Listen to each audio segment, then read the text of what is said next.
o que vem primeiro? A depressão ou o sentimento de tristeza, de ansiedade? Ou é a... Não sei qual é a pergunta que eu quero fazer. Como é que é a pergunta? Eu quero saber o que se vem... Tipo assim, eu tenho essa porcaria, eu não sei se é depressão, o que é. Eu tenho muita tristeza de vez em quando. Só que o meu exercício, eu faço academia, treino, como direitinho. De vez em quando vem essa merda e eu não sei de onde vem. E aí eu começo a parar de treinar. Então eu não sei o que vem primeiro. Se é... Eu parei de treinar e aí a depressão veio... Ou a depressão veio e eu parei de treinar. Entendeu? Eu nunca sei onde é que tá a origem do negócio que tá rolando. Você, assim, oscilações emocionais, isso é importante diferenciar, tá? Eu abro às vezes a caixinha de pergunta no meu Instagram, pra galera perguntar sobre saúde mental e tudo mais. E se essa pandemia afetou de alguma maneira a sua saúde mental, você não tá sozinho, você não tá sozinha, muita gente ficou mal. É porque você tirou um efeito protetor muito grande, que é a socialização, você falar com pessoas, sociabilizar. Mas oscilações emocionais são normais. Deixa eu diferenciar para você. Quando a sua emoção, oscilações emocionais, elas podem ocorrer por um estímulo externo ou interno. Por exemplo, você está chegando aqui no estúdio e alguém bate no seu carro. Um estímulo externo. Você fica pistola. Aí você fica bravo, você fica irritado, fica agressivo, ocorre uma série de liberação de hormônios, uma série de liberação de neurotransmissores no seu cérebro, a gente pode falar depois, que faz você ter uma sensação de irritabilidade e acaba se tornando uma pessoa agressiva naquele momento, com você ou com a pessoa que fez isso. Isso é uma oscilação emocional. Ou seja, a oscilação emocional, e pode ser por um estímulo interno. Você está sentado aqui agora me entrevistando e vê um pensamento, uma coisa que aconteceu na sua vida lá atrás, ou um problema que você tem futuro, e você fica triste, fica borocochô, fica para baixo. Então, uma oscilação emocional é uma oscilação pontual que ocorre devido a um estímulo interno ou externo perceptível. Esse pensamento, só para a gente não avançar ainda, esse pensamento que vem do nada, ele vem do nada? Que porra é essa? A gente chama de pensamentos automáticos ou intrusivos, que são pensamentos que surgem na sua cabeça devido a crenças que você tem. A psicologia cognitiva comportamental, que é a linha teórica que eu trabalho, ela trabalha com a ideia de que o nosso comportamento e as nossas emoções são regidos por crenças centrais. Não são limitantes, crenças limitantes é um termo incorreto, são crenças centrais que a gente desenvolve durante a nossa vida. E a gente não sabe direito aonde a gente desenvolveu e por que a gente desenvolveu, é devido a uma série de construções, de comportamentos que a gente teve. E essas crenças, geralmente a gente não tem muito acesso a elas. A terapia, ela consegue acessar. Às vezes o paciente, ele não manifesta verbalmente a crença. Por exemplo, pacientes com depressão, quando você vai tratar, geralmente tem uma crença de incapacidade ou insuficiência. Ele acredita fortemente que ele é incapaz e insuficiente. E ele acredita em relação a ele, em relação aos outros e em relação ao futuro. Essa tríplice. Essa crença que ele tem, que dificilmente ele verbaliza, eu sou uma pessoa incapaz, eu sou uma pessoa insuficiente. Essa crença, ela gera um padrão de pensamentos automáticos. Então a crença, geralmente ele não tem acesso. A crença, ela se manifesta em pensamentos automáticos. Por exemplo, um pensamento automático de uma pessoa que tem depressão e tem a crença de insuficiência, eu não vou conseguir fazer isso. Eu não vou conseguir fazer essa faculdade. Eu não vou conseguir fazer academia. Eu sou péssimo. As pessoas não gostam de mim. Eu não vou me dar bem pro futuro. Perceba que todos esses pensamentos têm a ver com a crença. É como se a crença fosse uma semente e esses pensamentos saem dessa sementinha. E aí você tem que fazer um processo de psicoterapia para entender quais são os pensamentos automáticos que você tem, porque são esses pensamentos automáticos que levam você a ter uma modificação emocional. Então você me pergunta o que vem primeiro? Vem o comportamento ou vem os pensamentos? Os pensamentos. Você tem um pensamento, esse seu pensamento determina o seu estado emocional. Então se você pensa, cara, o podcast tá ruim, não tô mandando mal, você se sente mal, obviamente, com esse pensamento. E esse pensamento leva você a ter um comportamento. Essa emoção que você teve de ter se sentido mal devido a esse fluxo de pensamento, leva você a ter um comportamento. Comportamento letárgico, de ficar mais na sua, de não fazer as coisas. Vontade de dormir para sempre. Exatamente. Então, assim, isso, Arthur, se você tem outros fatores de risco, se você é uma pessoa... por exemplo, sei lá, usa droga, tem relações interpessoais péssimas e tóxicas, uma pessoa que fica ainda mais alimentando esse tipo de crença que você tem, que você é incapaz e que você não vai conseguir. Realmente, cara, o podcast tá horrível mesmo, acho que é melhor. Cara, Você se afunda. Você se afunda. Só que aí que mora o segredo. Essa crença, na maioria das vezes, ela é disfuncional. Ou seja, ela não tem base na realidade. Eu já atendi pacientes com depressão que têm crenças de incapacidade que estavam fazendo residência em medicina, que estavam administrando empresas de mais de 100 funcionários. Como é que uma pessoa dessa vai ser incapaz? Ela pode não se dar bem em um aspecto da vida dela, mas não é uma pessoa incapaz. Pô, construir uma empresa de 100 funcionários, velho. Mas elas relatam também que elas enxergam, assim, tipo assim, esse cara especificamente, ele enxerga a empresa, ele vê que ele consegue mandar bem nas 100 pessoas ali, ele gerencia tudo, mas ele acha que aquilo ali tá por um fio de ser descoberto que ele tá mandando mal na verdade. Exato. É isso, né? Também. E a crença, ela é uma situação que ela se liga e desliga.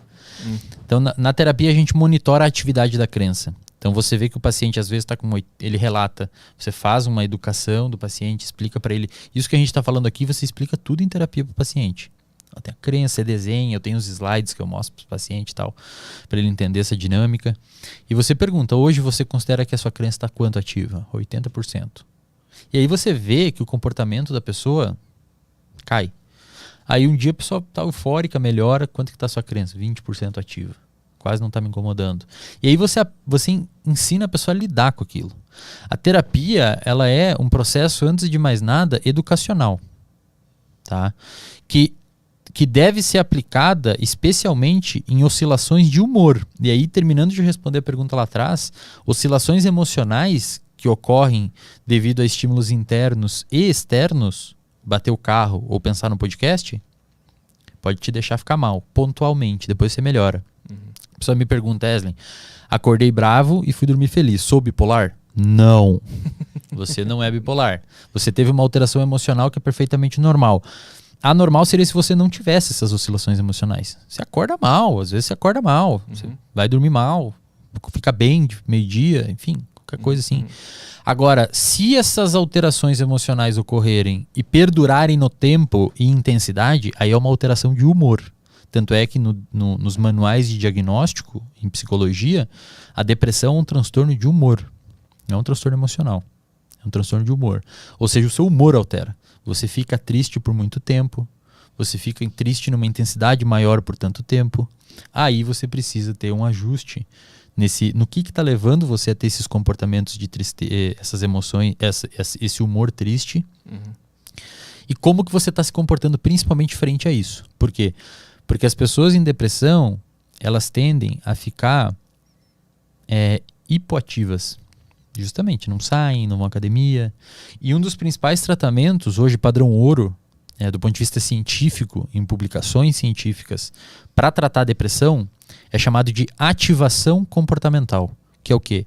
O terapeuta analisa as capacidades de enfrentamento do paciente e, à luz dessas capacidades de enfrentamento do paciente, o terapeuta bola um protocolo de ativação comportamental para aquele paciente começar a fazer as coisas. Então se é um cara que fica na cama o dia inteiro no quarto escuro, então beleza, durante a próxima semana a gente vai começar a abrir a janela. Depois você vai começar a arrumar a sua cama e levantar, lavar a louça, sair com o cachorro, devagar. Por quê? E isso é muito maneiro quando você entende isso.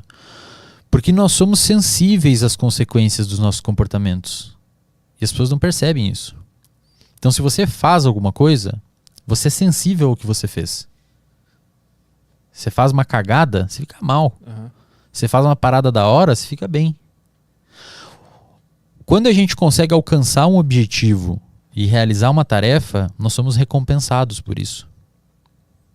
E o paciente que está em depressão, ele se coloca em situações que não o recompensam e, por outro lado, se coloca em situações que deixam ele para baixo. Se você pegar uma pessoa, do ponto de vista de saúde mental, saudável hoje e deixar ela 2 dias num quarto escuro, a pessoa vai ficar triste. E a pessoa com depressão, às vezes, faz isso. Então, assim, ela tá num lugar que naturalmente vai deixá-la triste. Por isso que é curioso saber se a depressão, especificamente, ela é causada...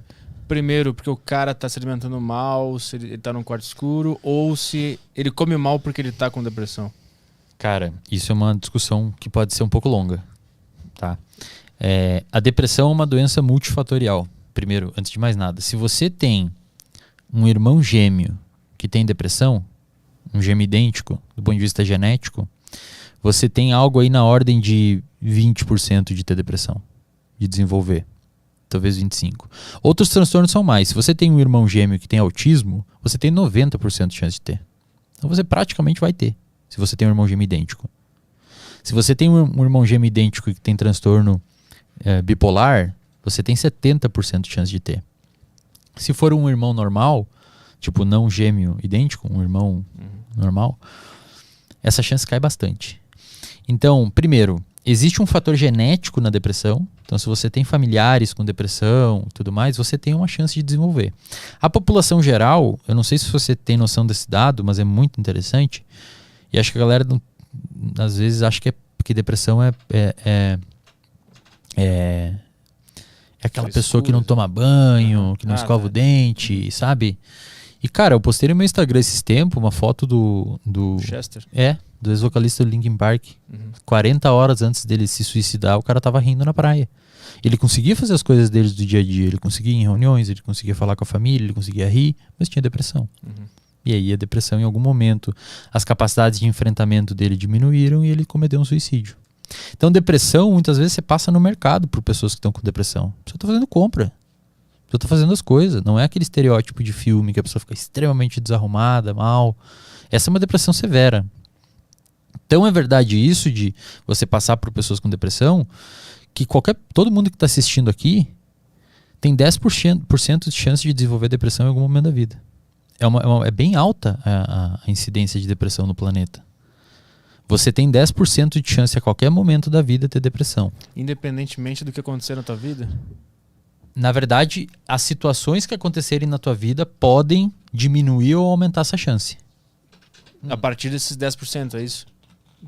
Por base, então, o ser humano tem 10%. É a média é 10%. Entendi. Se você pegar a população geral. Mas se você é um cara que se exercita, se alimenta bem, tem uma boa rede de amigos, uma relação boa com alguém, uma pessoa que você confia, uma pessoa que você conversa, uma pessoa que você compartilha, tem um animal de estimação.